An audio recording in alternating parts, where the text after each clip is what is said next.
podemos, esperemos que tengan en cuenta fundamental para cómo piensan gestionar este gran evento y consejo de resultados para lograr correcto desarrollo.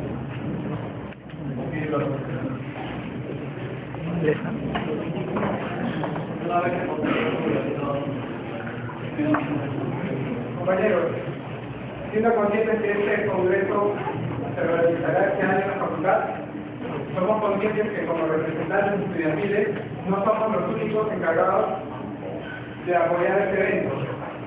También tenemos que contar con el apoyo de ustedes y de los profesores, que nos comprometamos y saquemos adelante este evento. Es por eso que como tercio haremos las gestiones necesarias para que este congreso sea el mejor de todos y la Facultad de Ingeniería Química tenga un renombre a nivel nacional. Gracias.